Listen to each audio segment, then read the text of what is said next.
एक गांव में एक बहुत समझदार और संस्कारी औरत रहती थी। एक बार वह अपने बेटे के साथ सुबह सुबह कहीं जा रही थी। तभी एक पागल औरत उन दोनों माँ बेटे के रास्ते में आ गई और उस लड़के की माँ को बहुत बुरा भला कहने लगी।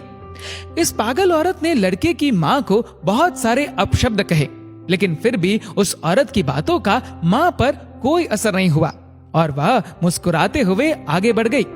जब उस पागल औरत ने देखा कि इस औरत पर तो उसकी बातों का कोई असर ही नहीं हो रहा है, तो वह और भी गुस्सा हो गई और उसने सोचा कि मैं और ज्यादा बुरा बोलती हूँ। अब वो पागल औरत उस लड़के की माँ, उसके पति और परिवार के लिए भला बुरा कहने लगी। लड़के की माँ फिर भी बिना कुछ बोले आगे बढ़ती रही। काफी देर भला बुरा कहने के बाद भी जब सामने से कोई प्रतिक्रिया नहीं आई, तो पागल औरत थक कर लड़के की माँ के रास्ते से हट गई और दूसरे रास्ते पर चली गई। उस औरत के जाते ही बेटे ने अपनी माँ से पूछा कि माँ, उस औरत ने आपको इतना बुरा भला कहा, पिताजी और घर के अन्य लोगों तक के लिए बुरी बातें कही, आपने उस दुष्ट की बातों का कोई जवाब क्यों नहीं दिया? वो औरत कुछ भी जो मन में आया बोलती रही और आप मुस्कुराती रही। क्या आपको उसकी बातों से जरा भी कष्ट नहीं हुआ? उस समय माँ ने बेटे को कोई जवाब नहीं दिया और चुपचाप घर चलने को कहा। जब दोनों अपने घर के अंदर पहुंच गए, तब माँ ने कहा कि तुम यहाँ बैठो, मैं आती हूँ।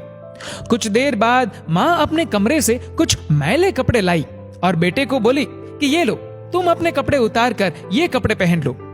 इस पर बेटे ने कहा कि ये कपड़े तो बहुत ही गंदे हैं और इनमें से तो तेज दुर्गंध आ रही है। बेटे ने उन मैले कपड़ों को हाथ में लेते ही उन्हें दूर फेंक दिया। अब माँ ने बेटे को समझाया कि जब कोई तुमसे बिना मतलब उलझता है और भला बुरा कहता है, तब उसके मैले शब्दों का असर क्या तुम्हें अपने साफ सुथरे मन पर होने देना चाहिए?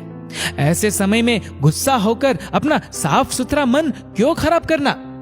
किसी के फेंके हुए मैले अपशब्द हमें अपने मन में धारण करके अपना मन नहीं खराब करना चाहिए और नहीं ऐसी बात पर कोई प्रतिक्रिया देकर अपना समय ही नष्ट करना चाहिए।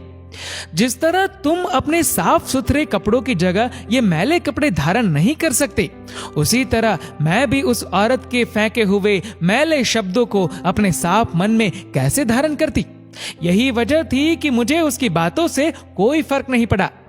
दोस्तों, माँ की इस बात को लेकर आपकी क्या राय है? नीचे कमेंट करके जरूर बताएगा। और अगर आपको वीडियो अच्छा लगा हो तो इस वीडियो को लाइक करेगा, शेयर करेगा ज्यादा से ज्यादा लोगों तक। और ऐसे ही और भी इंस्पिरेशनल वीडियोस के लिए सब्सक्राइब करें हमारे यूट्यूब चैनल को और फेसबुक पर फॉलो करें हमारे पेज को। धन्यवाद।